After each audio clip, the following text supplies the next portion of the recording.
So we'll begin or continue this afternoon with our 4 points of Vipassana practice. The first of these points we covered this morning. Now, all objective appearances are like water and waves. All are apparitions of the mind, and in reality are unestablished.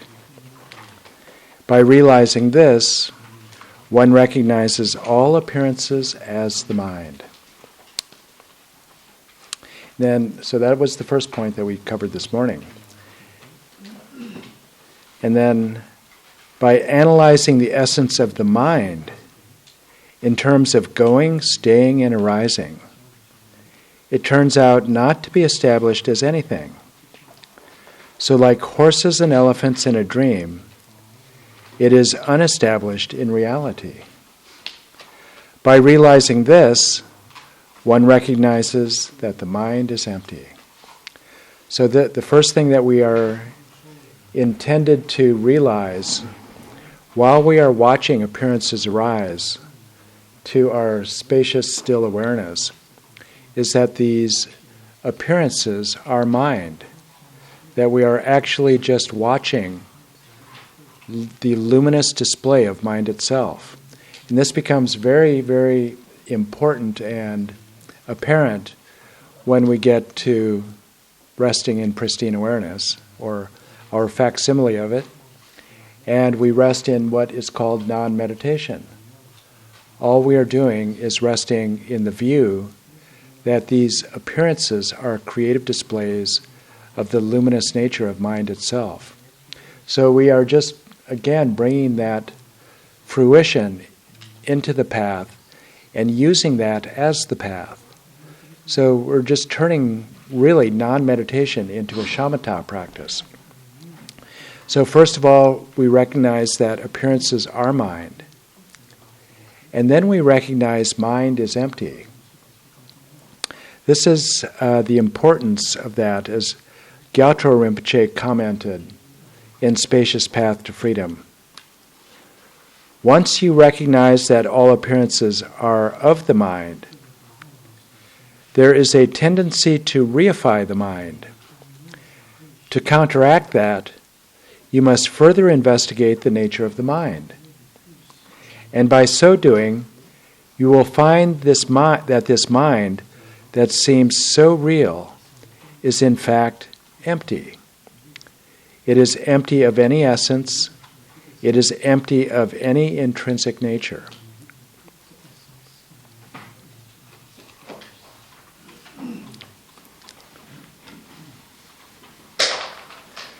So in the early stages, or even the most elementary stages of Vipassana practice, as described in the Satipatthana Sutta, the Buddha's really foundational Vipassana practices, you investigate the body and the mind and see whether I can be found in the body or the mind. It's one of the 3 marks of existence that we examine 4 different categories of phenomena with: the body, the mind, feelings, and then all phenomena.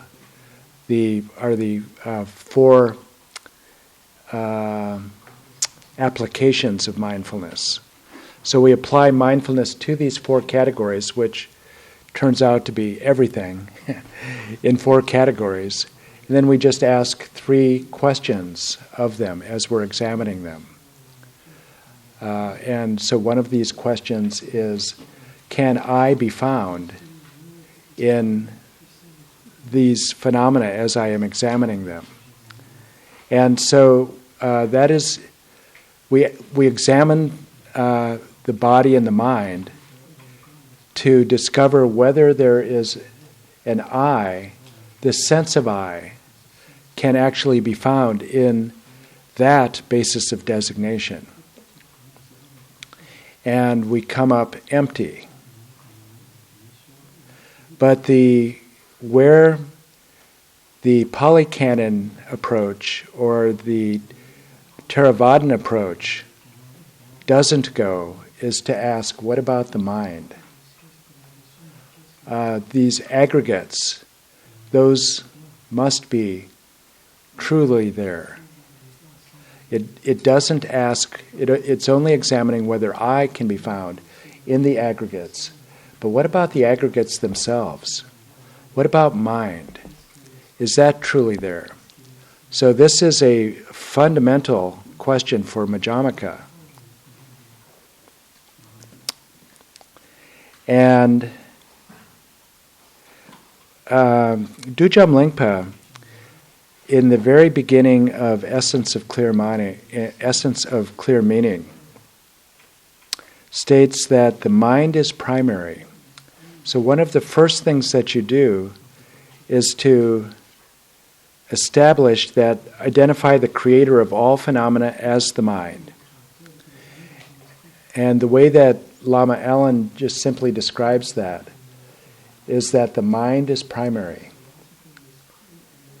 And this is really the preliminary of all preliminaries. We talked about the three thoughts that turn the mind 180 degrees so that your orientation is away from worldly dharmas to liberation.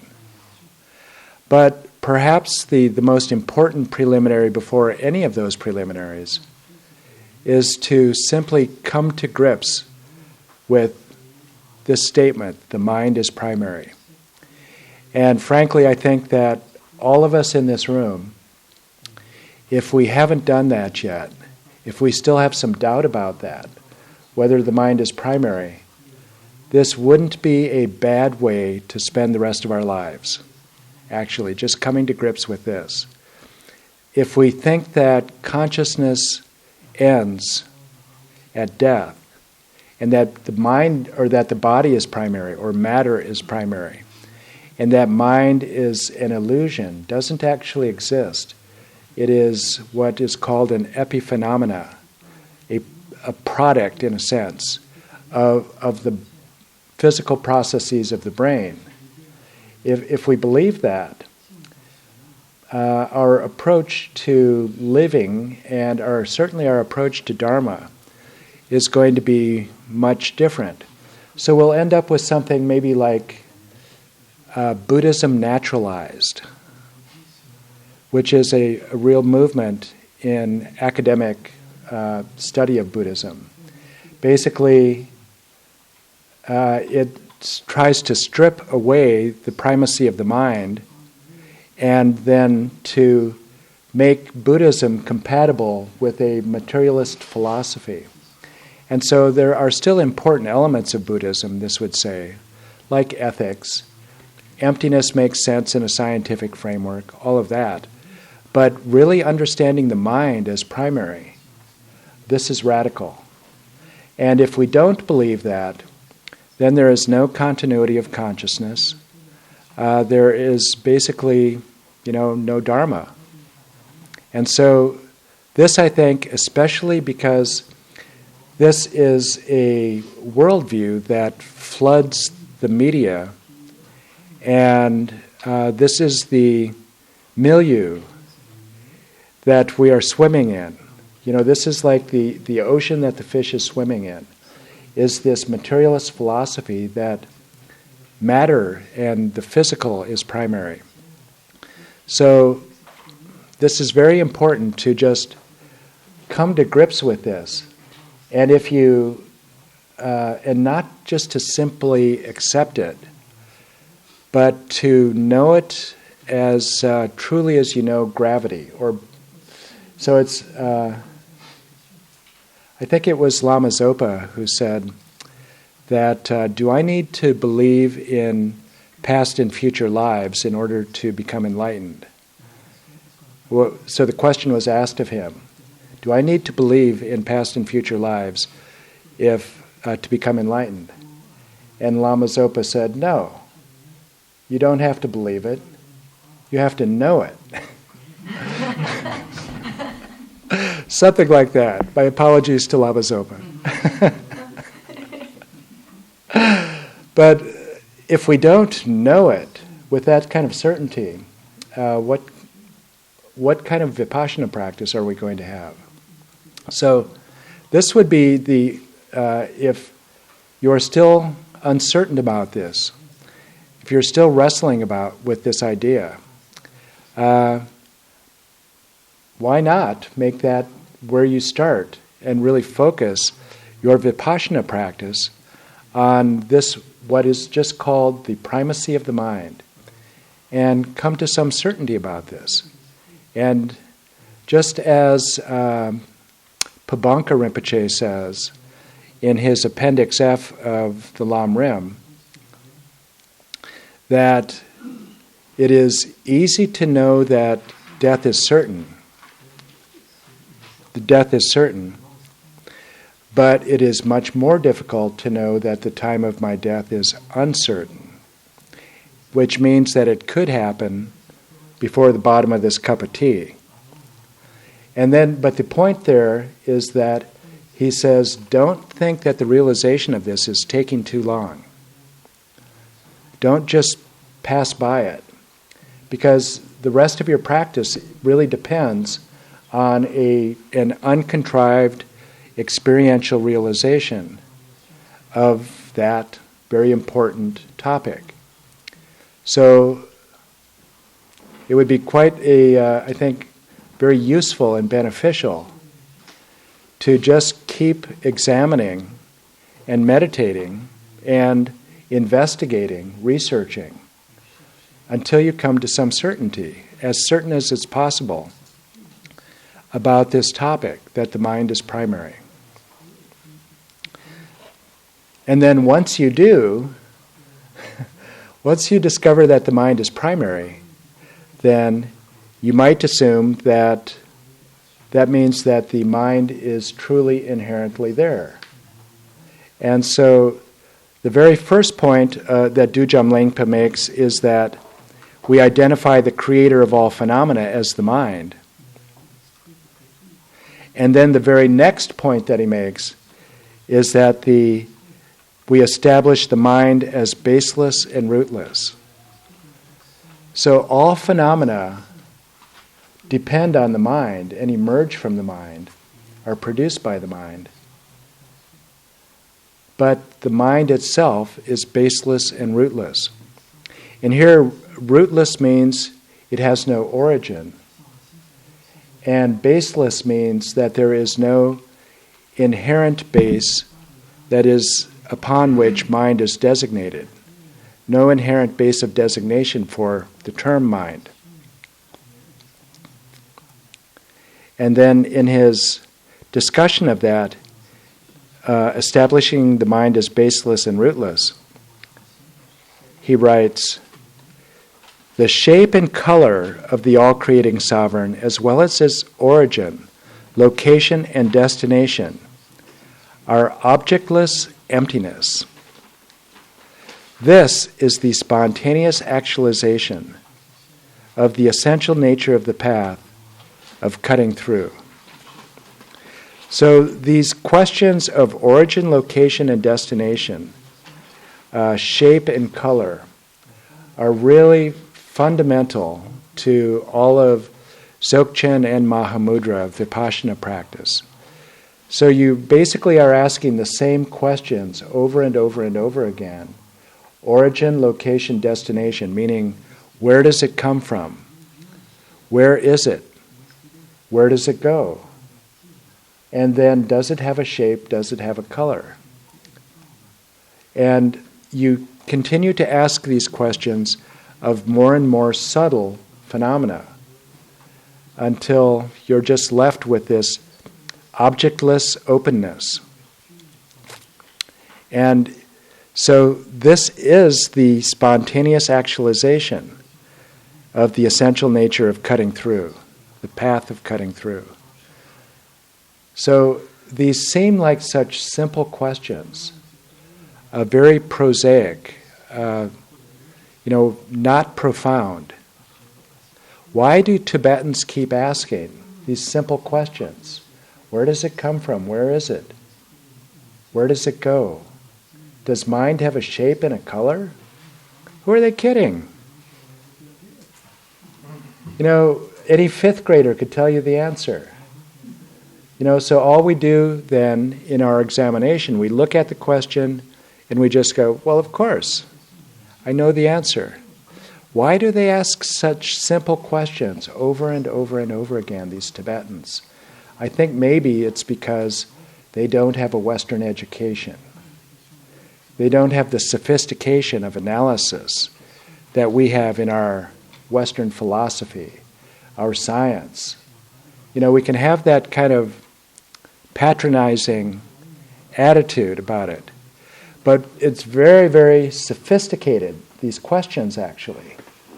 And they are so sophisticated that they actually are the path of cutting through.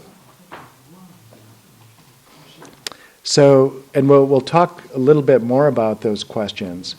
But really what they are really asking, especially beginning with shape and color, and then the same with origin, location, and destination, is the question, is the mind physical? So this is exactly what most of cognitive science and all of the approaches to the mind in materialist science say, that the mind, that basically our experience of subjectivity, all of our experience of who I am, of emotions, thoughts, poetry, justice, beauty, truth, all of these actually are physical in root, or they are emergent properties of matter. And this is just taken as basically an unexamined truth without realizing the many inconsistencies in that. And if you want to hear refutations of the latest and greatest of the propositions about the nature of mind proposed by Christoph Koch, you can listen to Alan Wallace's last retreat from Tuscany, or I can give you the notes on that, actually, which is very interesting. But establishing the mind as baseless and rootless, we ask these basic questions and determine basically that the mind has no physical properties.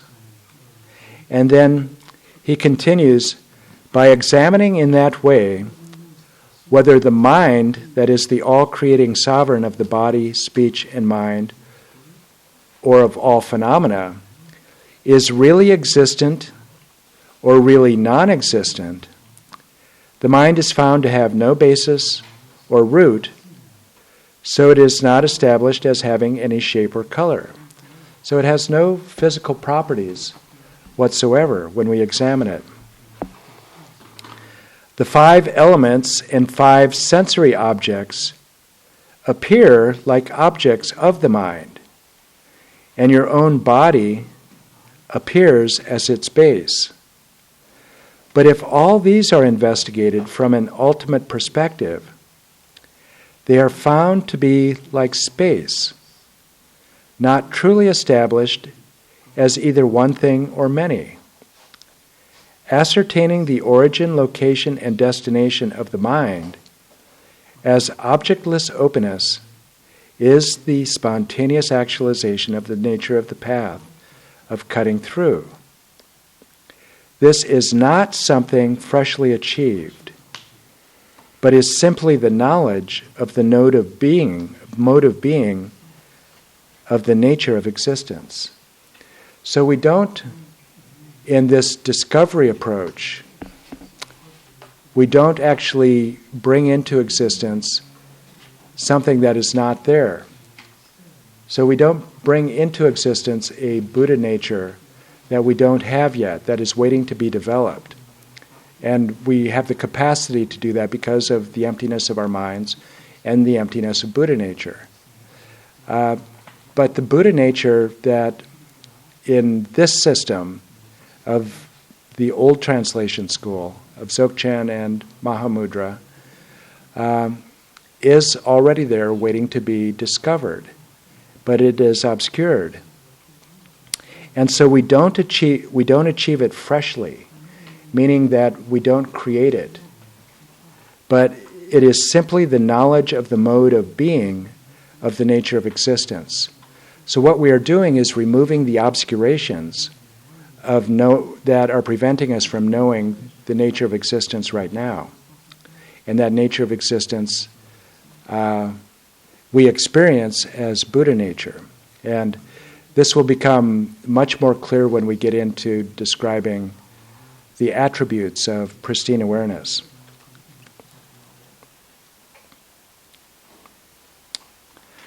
So in this Dzogchen and Mahamudra approach, we attack the nature of the all-creating sovereign, which is the mind, because if we can prove to ourselves that the nature of the mind is empty, then there is no inherent existence of anything that is produced by the mind. Also, these products of the mind must also have the same nature as the all-creating sovereign. So this is why we investigate the nature of the mind, the all-creating sovereign, and then it make all of the dominoes fall after that. If we can prove that's empty, then everything, all of existence basically that is perceived by this all-creating sovereign must be empty as well. But the important thing here in our investigation, as being taking a scientific approach to first-person investigation, meaning we are examining our own experience rather than just coming up with a coherent conceptual framework, is that we have to, first of all, know what it is that is my experience, not Nagarjuna's or not Chandrakirti's experience of mind, but what is my experience of mind? And then we take that experience of mind and we use that then to probe the nature of that, not some abstraction. And one of the best descriptions of what the importance of doing that, of working with our own experience, actually comes from Losang Chukyi Gyaltsen. And this, I'm assuming this was cited in Pabanka Rinpoche's Liberation in Our Hands, his Lam Rim text. But I'm assuming this came from Losang Chukyi Gyaltsen's Mahamudra. So Losang Chukyi Gyaltsen declared, "The way the object to be negated by reasoning appears to the mind is not any different from the way that entities usually appear to ordinary persons like ourselves.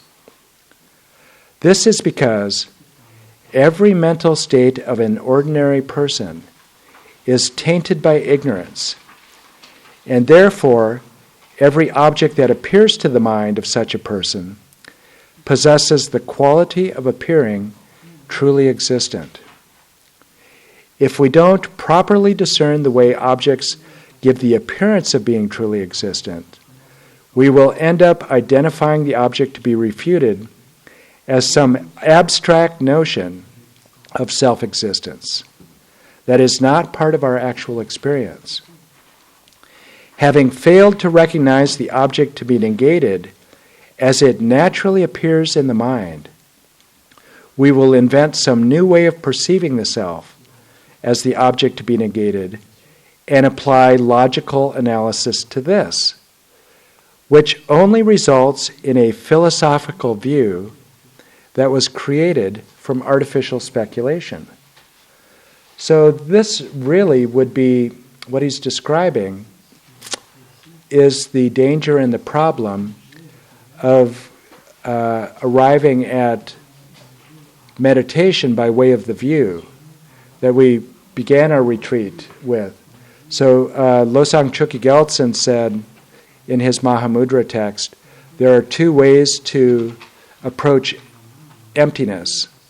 One is approaching meditation on emptiness, which means the realization of emptiness, by way of the view, meaning that you study for 20 years and debate and analyze every conceivable angle about destroying any possibility of inherent existence. And what was it then? And then I mentioned also a very similar citation from Padmasambhava after that.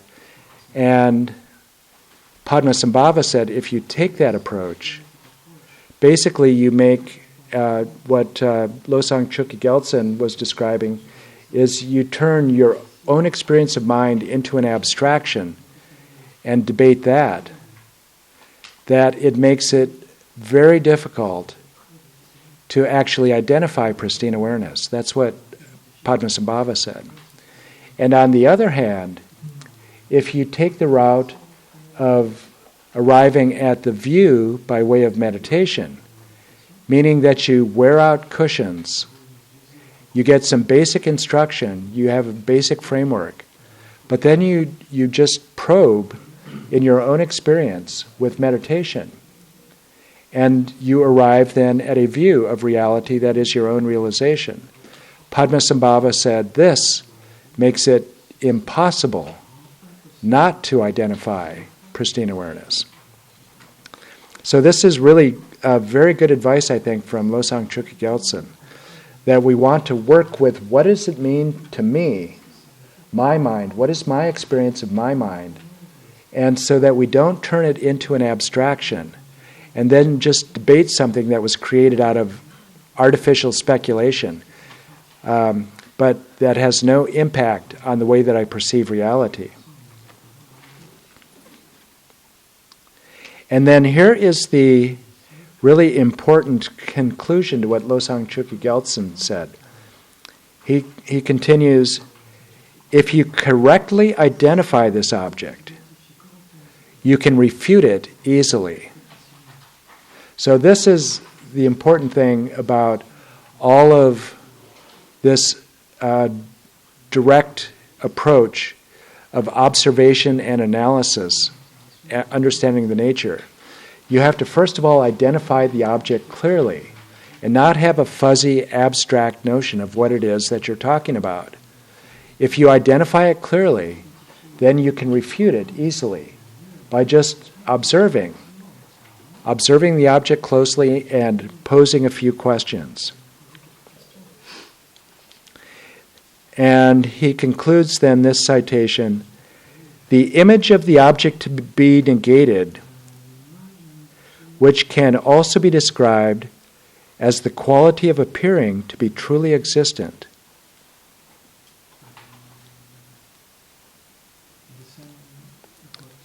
Yeah, I think it's there. Maybe not? The very end of the... Is it on the next page? Start with therefore. It's on the next page before the next page on negative. At least in the English, right? It's in English. I don't know. Yes, so it may not have made it into the French. Okay, so just one couple of final lines then. So, first of all, again, if you correctly identify this object, you can refute it easily. The image of the object to be negated, which can also be described as the quality of appearing to be truly existent, is none other than the very way in which entities normally present themselves to our minds. So this is when we are looking for the object to refute. It's right there in front of us, in the way that things appear to us. And then in our shamatha, we are going to be able to get a very clear experience of what it is that is really appearing to us. And we can then isolate what is happening and what is appearing as perception and what is actually appearing as conception.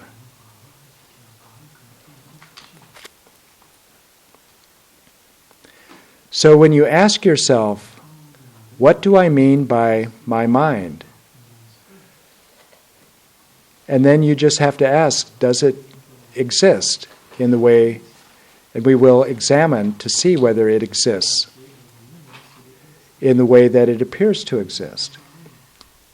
And what we know, though, is that if it exists, if this mind exists, it must be knowable. It must be knowable by characteristics. Exactly in the same way that Heisenberg said that let us not attribute existence to things which are unknowable in principle. So if the mind is not knowable, how can we say it exists? But if it is knowable, what can we know about its nature?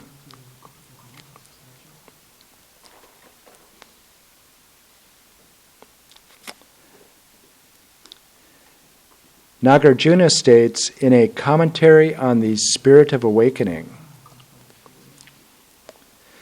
the mind is a mere label, and it is nothing other than a label. Recognize awareness as a mere label. This is another startling comment, because we are trying to find what sometimes is called the irreducible I. So the I think maybe that I have so long identified it as my body and then my mind. This composite of the body and mind. That's me. Well, if it's not me, maybe then it's just my mind. If I can't find, I have looked for I in the body and I can't find it in the body, maybe it's just in the mind. And if I look for the I in the mind and I can't find the I in the mind, maybe it's awareness then. Maybe awareness is the irreducible experience of who I am, this feeling of subjectivity. Maybe that's it. Nagarjuna says, recognize awareness as a mere label. Moreover, a label has no intrinsic nature. Thus, the mind is of the nature of an apparition, and the nature of the mind does not exist as any type of color or shape, as something apprehended or as an apprehender, as a man, a woman, or a neuter, and so forth. In short, the Buddhas have not seen it, and they will not see it. They accurately see it as having the nature of being without an intrinsic nature. So if the mind did have an intrinsic nature, if this was an irreducible essence, so I think of this as an independent, autonomous essence that exists prior to and independent of conceptual designation. So that would be something then that was truly there, independent of my conceptual designation, independent of my participation in bringing it into existence. So that's the one that we are interested in finding out, whether it's truly there or not.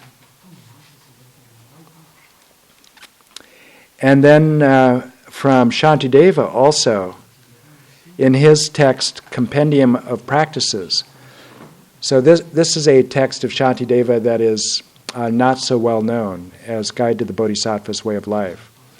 The sections of the text that I have studied with Lama Allen all relate to the 4 applications of mindfulness.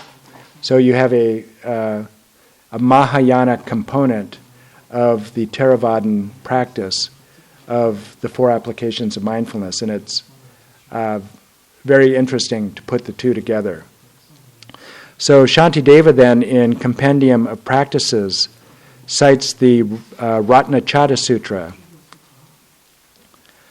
Kashyapa, the mind is not found to be present inside or outside. So this is the Buddha speaking here. Kashyapa, the mind is not found to be present inside or outside, or both inside and outside. Kashyapa, the mind is formless, undemonstrable, intangible, devoid of a basis, invisible, unknowable, and without any location. Kashyapa, the mind has never been seen,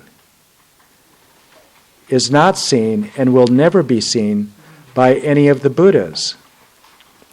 Apart from phenomena that arise from mistaken identification, how can one know the kind of process of anything that has never been seen, is not seen, and will never be seen by any of the Buddhas? Kashyapa, the mind is like an illusion, for it apprehends many kinds of events by way of unreal conceptual projections. Kashyapa, even though one looks for the mind everywhere, it is not to be found. Whatever is unfindable is unobservable. Whatever is unobservable does not arise in the past or in the future or in the present. Whatever does not arise in the past or in the future or in the present really transcends the three times. Whatever really transcends the three times is either neither existent nor non-existent. And here, the Buddha is giving away the end of the story. So, this mind that we are looking for, that seems to be the mind of a, because what we're really looking for is the mind of a sentient being. This one that I identify with, because this is the one that I know. This is the one that torments me. That is, I do everything to try to please, but it keeps being so troublesome. This mind that just won't cooperate. I can't control. Whoever I am that might try to control the mind. This mind, the mind of a sentient being. So this is the one that the Buddha said has never been seen. That will never be seen in any of the three times. And so just when we get to describing primordial consciousness or pristine awareness, the terms that come up frequently, so the question, I guess, is always going to be, if I examine and prove to myself that mind is a label, awareness is a label, does that mean that I don't exist at all, or that there is no existence of awareness at all? If I told you that, I think you would start throwing rotten fruit at me. And wonder, why am I wasting my time? Because what can be more powerfully true than the truth of awareness is? But is the awareness that we experience as the awareness of a sentient being, is that to be found? Or is it when we look for it and don't find it, what are we left with? Something that doesn't arise in the three times. He says, whatever does not arise in the past or the future transcends the three times. Whatever really transcends the three times is neither existent nor non-existent. And this basically is a description of primordial consciousness. And the Buddha is not going to say that primordial consciousness doesn't exist. But that's about all that you can say with words, although we'll use many more words to describe it. But some of the words that are used to describe it is that it is beyond the 3 times, it exists in the 4th time, meaning beyond past, present, and future, and that it exists beyond 4 sets of conceptual elaborations. And one of those sets of conceptual elaborations is existence and non-existence. And so that's exactly what the Buddha is saying here. Whatever this awareness that you can say is, when you look for awareness and discover that this awareness of a sentient being, everything because remember what Losang Chukyi Gyaltsen is saying, everything that appears to an ordinary perception like mine is going to appear as the object to be refuted. Basically, it's going to appear with this entanglement of self-existence and its dependently originated causes and conditions. So all of this is going to come together as one appearance, and we can't disentangle it except conceptually. But in our perception, it's all going to look exactly as if this is an external object over there appearing to a subject over here. And so that is what we are going to examine. And what we are going to find is that it doesn't exist. But you can't say that it doesn't exist either. And so you're left this space-like openness. And so so this sounds very Dzogchen and Mahamudra, but even in the Vipassana section of the Lam Rim, of Pabanka Rinpoche's Lam Rim, once you get to going through some of the analysis there and basically recognize that what you were looking for can't be found, not only did you not find it, but it is unfindable.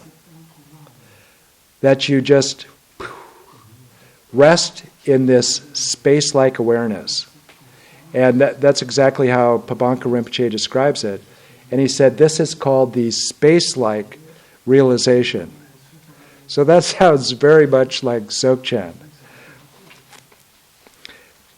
But this is a method for getting to that experience of that space-like openness. You look for your experience of the mind. First, though, we have to identify what I mean. What is my own experience of mind? And then, because the way that is going to appear to me is going to be the object that we are going to try to negate. There's no other object. We don't need to invent some abstraction. It's exactly the way the mind appears to me. Then we examine that, and we're left in the space-like realization of neither non-existence nor existence.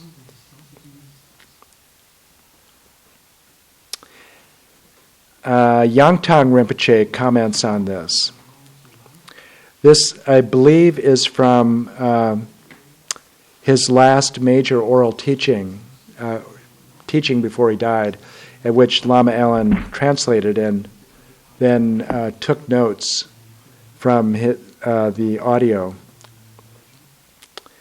With the cessation of thoughts, you rest with no object, but examine very closely this mind that remains in the absence of thoughts, and observe. Does it have any color? Does it have any shape? Is it something you can look at? And in the absence of all that, there is simply an openness, an expansiveness, like space with no object.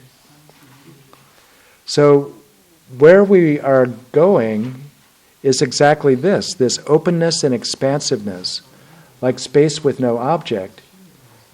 And this is just the method that we use to get there. He says that when we rest in the cessation of thoughts, and there is no object. So this is exactly that fourth mode of mindfulness, when you are resting in substrate consciousness, when there are no appearances, and there is only non-conceptuality, luminosity, and bliss. Then you examine the nature of that and ask, again, origin, location, destination, does it have shape, does it have color? And by asking those very simple questions, your mind just melts. It overheats and melts. And smoke comes out of your ears, and you just rest in an openness, the expansiveness like space with no object. And then as you rest there, examine the nature of this empty mind. This space-like awareness, that's all that remains. So that empty space-like awareness, does it come from anywhere? Is it located anywhere? Does it go anywhere? For each of these points, its origins, locations, and destination, there's nothing you can say or point to. So rest in what remains in the absence of thought. So I think when you can really appreciate now, when you would arrive at this point of just open space and resting in that, why it would be very familiar or be very helpful to be very familiar with this state as part of your shamatha practice. So awareness of awareness with no appearances, and then the stability and vividness of shamatha practice. When you cut through to this point with your vipassana practice, you go, I'm home. And you feel content, rather than feeling threatened, perhaps, or panic, or feel fearful about this space. It feels like coming home.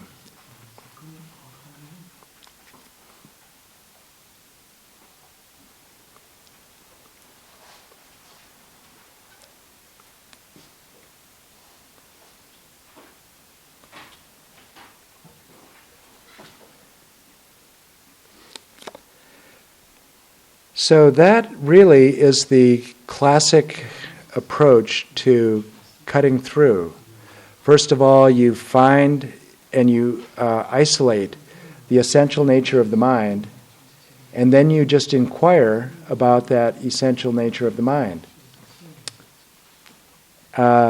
This is how that really a classic template in Mahamudra is expressed by Venerable Kacho Wangpo. O fortunate ones, place your present mind vividly in single-pointedness. You know exactly what that means now. So single-pointedness, meaning that you place your attention on an object, and there is no distraction, no laxity. And then you place your mind vividly in single-pointedness, and then observe the nature of that which is placed. So your mind is resting in single-pointedness, and then you say, what is the nature of that which is placed in this single-pointedness? How does it exist? If you think it does not exist at all, who is it that apprehends its absence? Is that a realization of your own mind or not? And if you think, when I look for it, it does not appear, observe that thinker and also observe the observer. Moreover, as in the case of a treasure hidden underground, something is not non-existent simply because it is not seen. So carefully examine, what is the color of this mind? What is its shape? What is its nature? Is it existent or non-existent? Is it something that is both or something that is neither? Is it male, female, or neuter? So again, you observe the mind, and then does this mind, this mind that I am looking for, what is the nature of mind? What comes to mind when I think my mind? And if nothing comes to mind, does that mean that there is no mind? Or does that then you just simply ask, well, who is it then that is observing the absence of this mind? And who is it that is observing?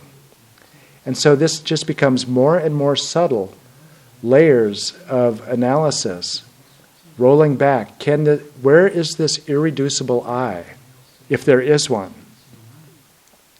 And if it is to be found, if an irreducible is to be found, and irreducible would mean an independent autonomous essence that exists prior to and independent of conceptual designation.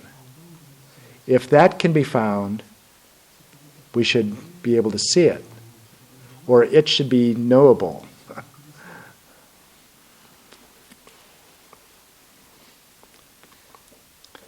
Yangtang Rinpoche says, again, it is the mind that knows the mind.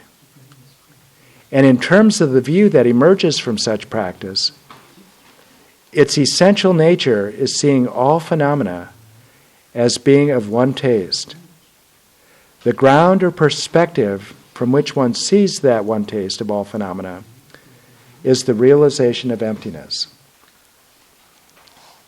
So we have to recognize, of course, if there were such an irreducible essence, it wouldn't be that there would be something else that would be able to see it. Everything, the essence, would have to know itself. Whatever it is that is the fundamental would have to be seeing itself. Otherwise, there would be something even more fundamental that would be looking at it. So what is this fundamental? Can we see? So basically what we are looking for is the body, speech, and mind, and now in this case the mind of a sentient being, the one that we are so closely identified with. It doesn't mean that nothing exists, but this body, speech, and mind of a sentient being, and now the mind of a sentient being, this one that I cherish, this one that I pamper, this one that is so troublesome, the mentally afflicted mind, the one that is so uncontrollable, this mind, does it have an independent autonomous essence? Or does it exist as a mere label? Does it exist as a dependent origination? Does it exist as just a label pasted onto momentary crystallizations of space, temporary thoughts, temporary emotions? These things I call my mind. Is there any other mind that can be discovered other than as a label pasted onto these temporary crystallizations of space?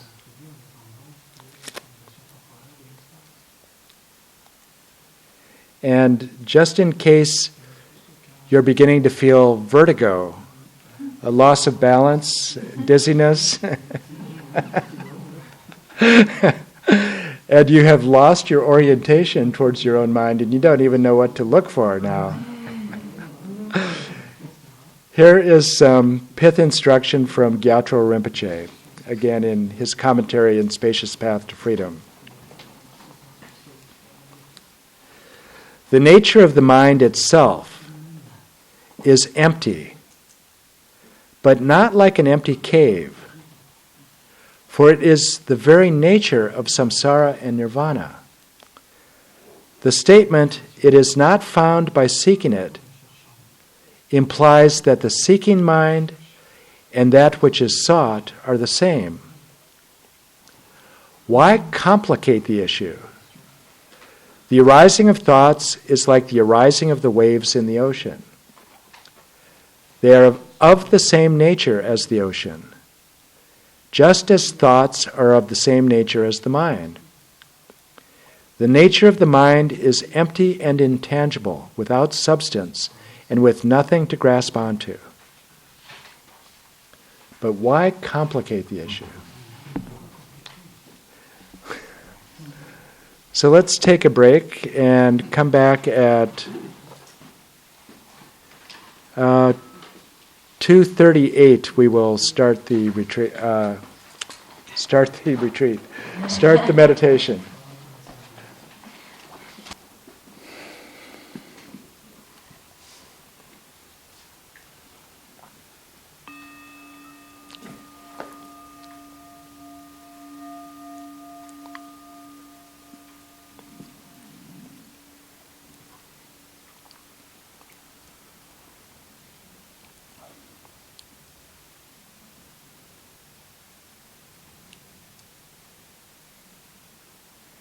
Begin by settling the body in its natural state.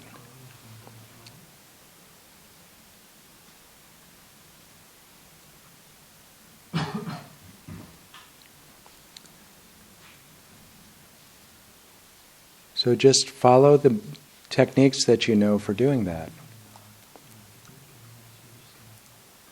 The whole theme of which is releasing and relaxing.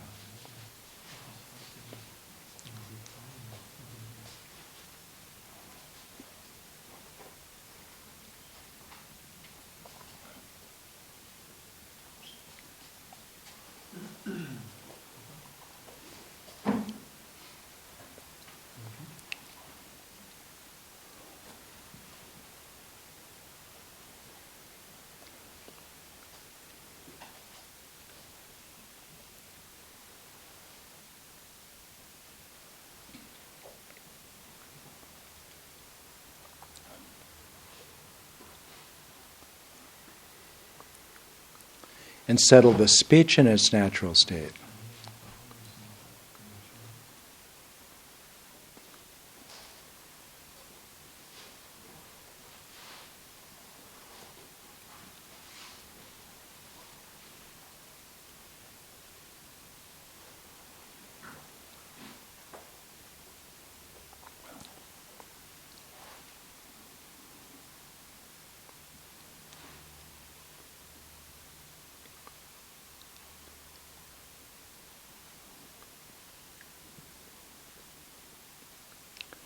And settle the mind in its natural state.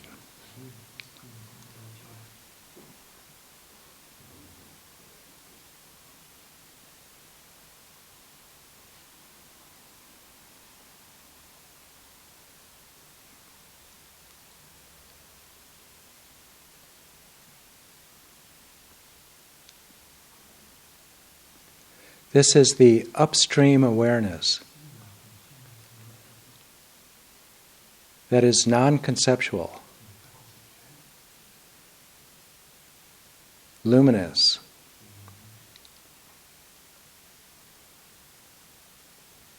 still and spacious.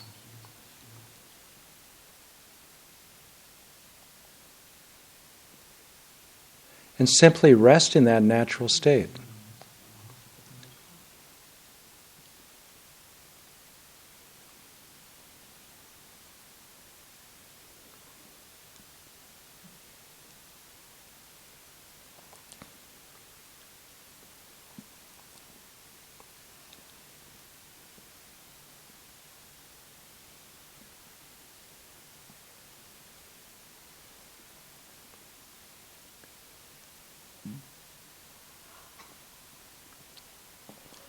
And as you rest in this stillness of awareness,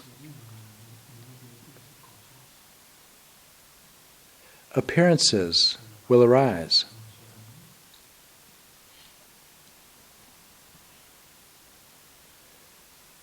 Immediately recognize the difference between the stillness of your awareness and the movement of this appearance.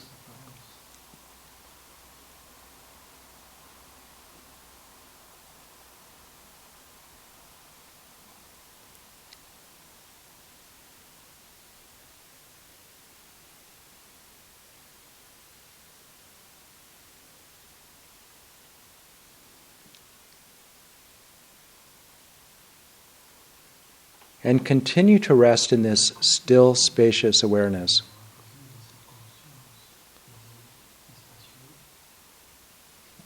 As appearances come and go.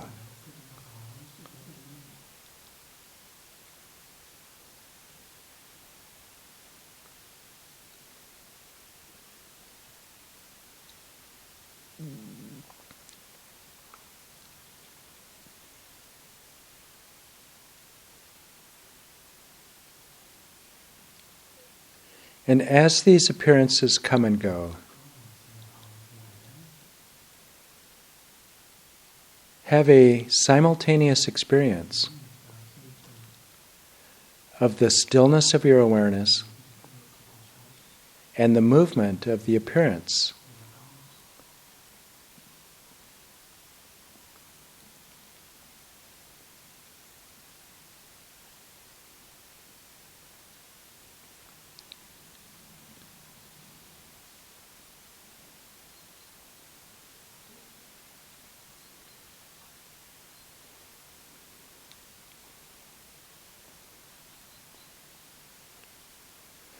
Resting in this simultaneous stillness and motion will lead to single-pointedness.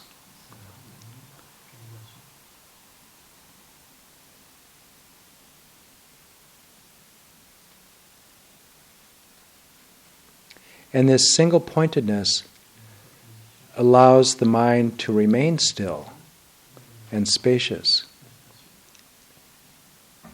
as appearances come and go.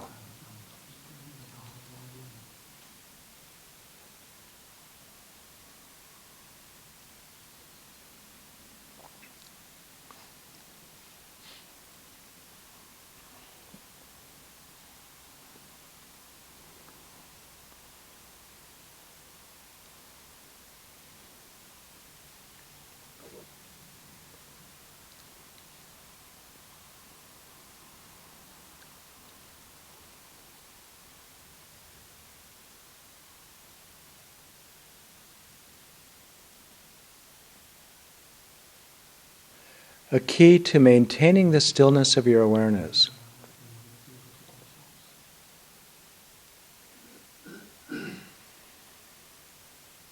is a radical impartiality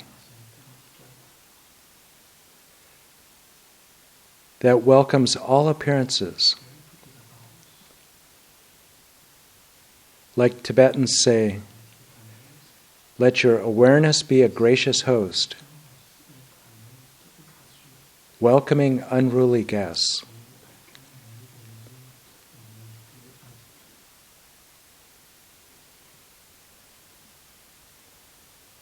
However pleasant or unpleasant this appearance, let it come, let it be, and let it go.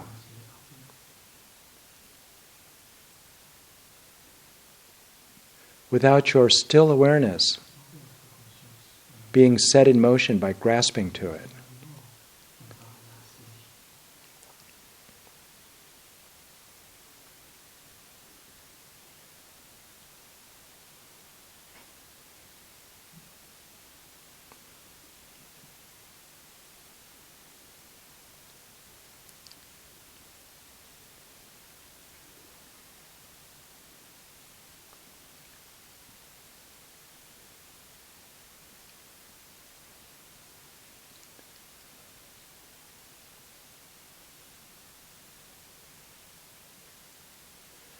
The key to maintaining this radical impartiality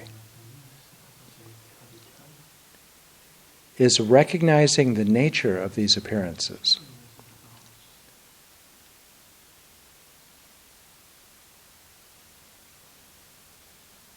All these appearances that seem so real, so concrete, so substantial, all appearances are mind.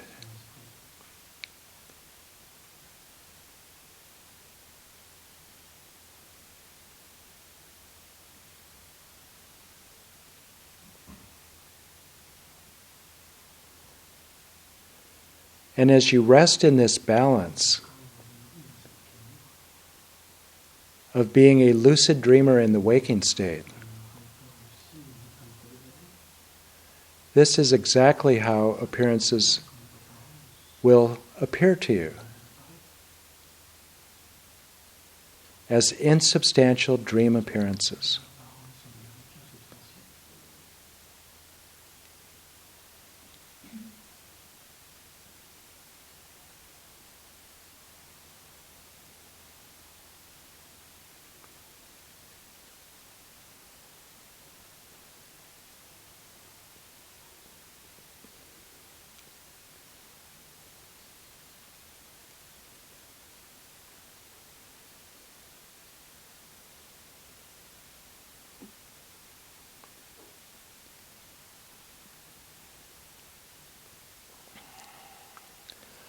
All appearances are mind.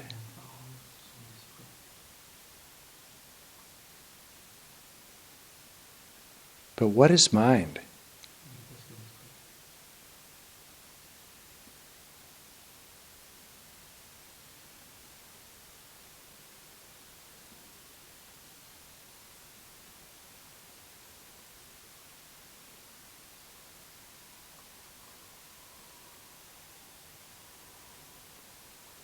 What appearances arise for you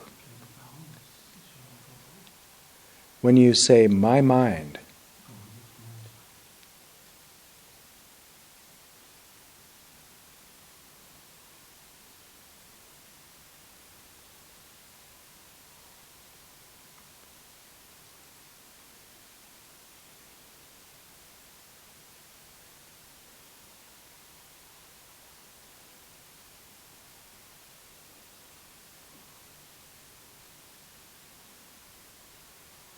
Can you bring your mind into awareness to look at it?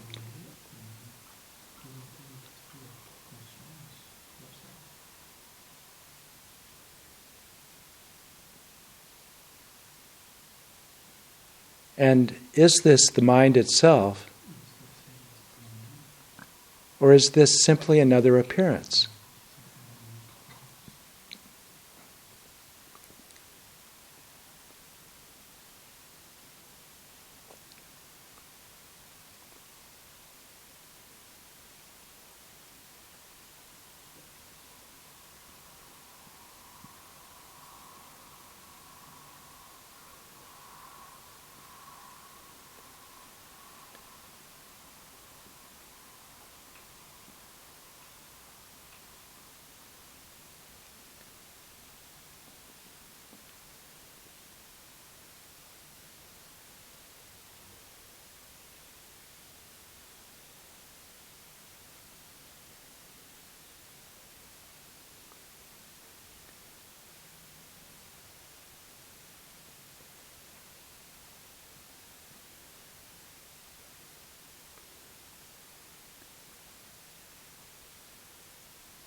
Thoughts are not the mind.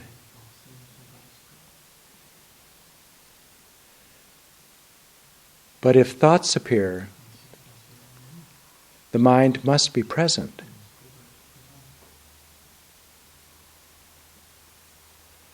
And so we can begin working with individual thoughts In the same way that we can know that, let's say, Katrine is in a crowd of people that we see, simply by seeing her face. We don't see all of her, but just seeing the face is enough to know that Katrine is here in the crowd.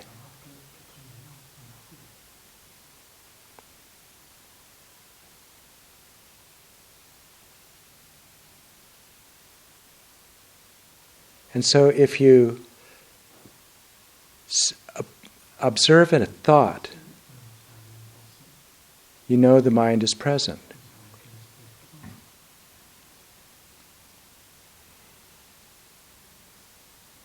These individual thoughts that appear, this one that is present for you right now, where does it come from?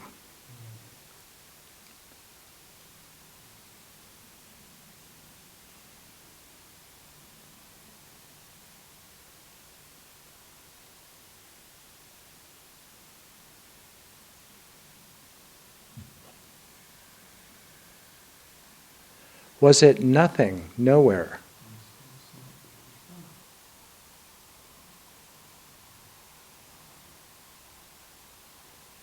If so, how does nothing, nowhere become something here?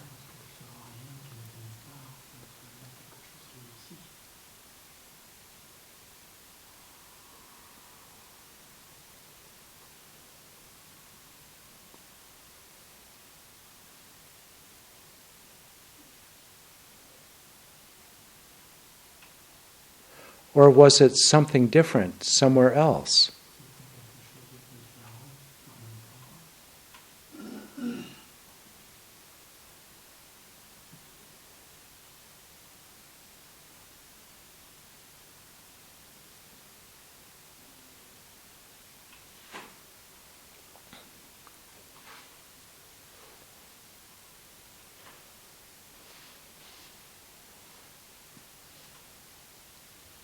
Or was this thought exactly like it is right now, but in storage somewhere, waiting for its moment on stage, in the light of awareness?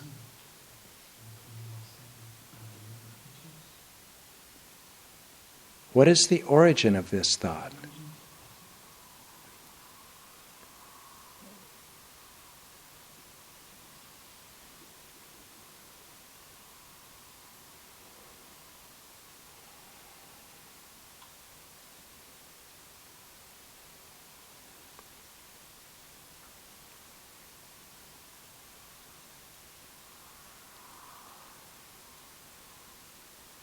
Maybe this will be easier.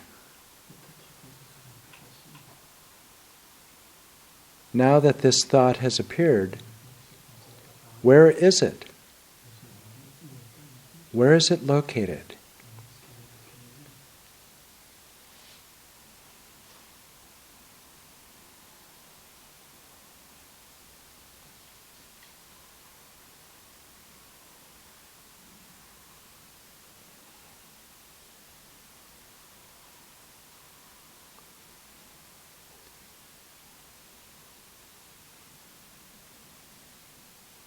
You might say, it's here. This thought is right here.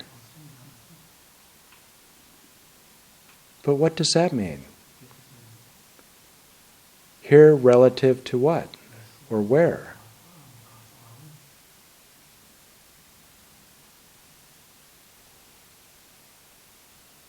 Is it in front of you? Is it occurring inside the skull?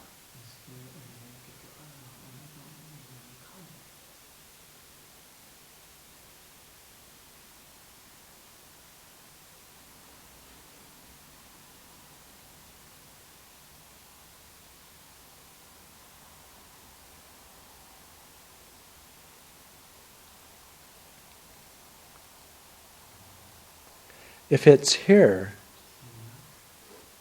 This sounds like an object located in space. If so, does this thought have any shape?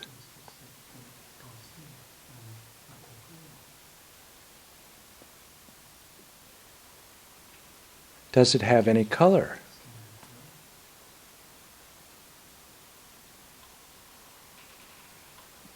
If this thought is here, does it have any physical properties at all?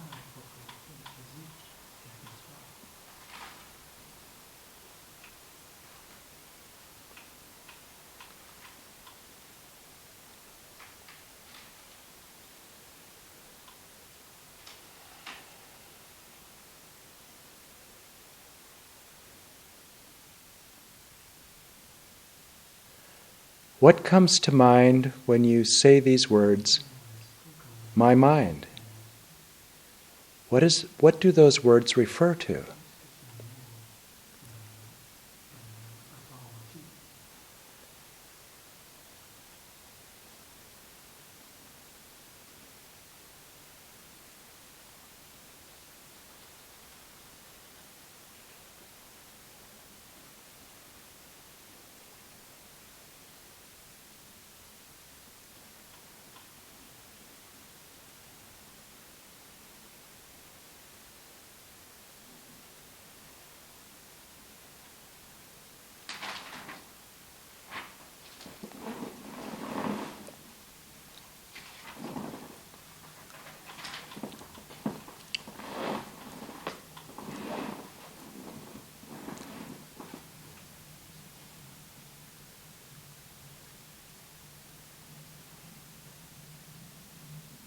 As Losang Chukyi Geltsen said,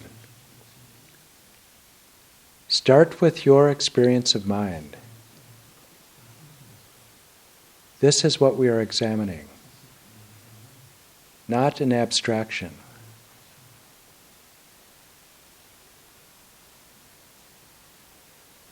The way that you experience the mind will be entangled with viewing it as being self-existent.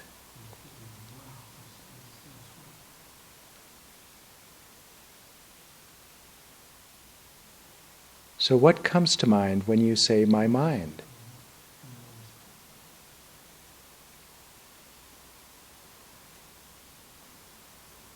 If you simply say, nothing comes to mind,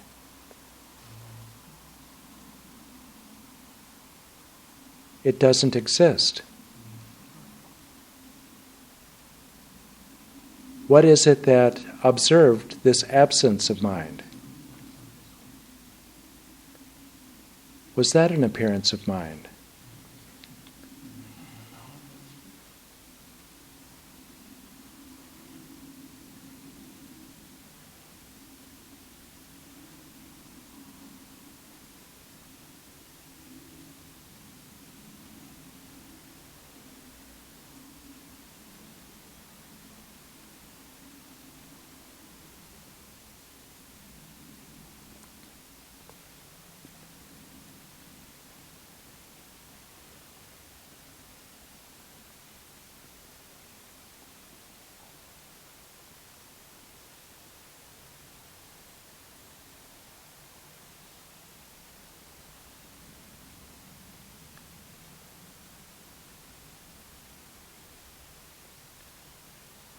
If you search for the mind of a sentient being,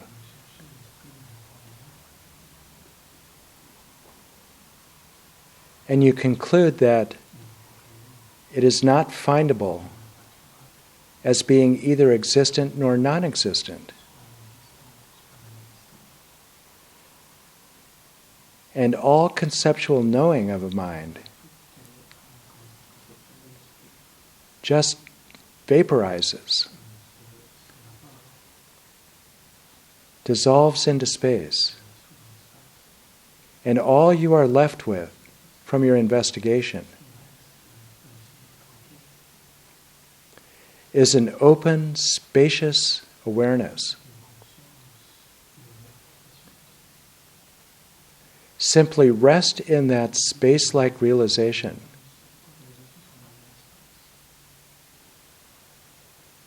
In which the mind is neither existent nor non-existent.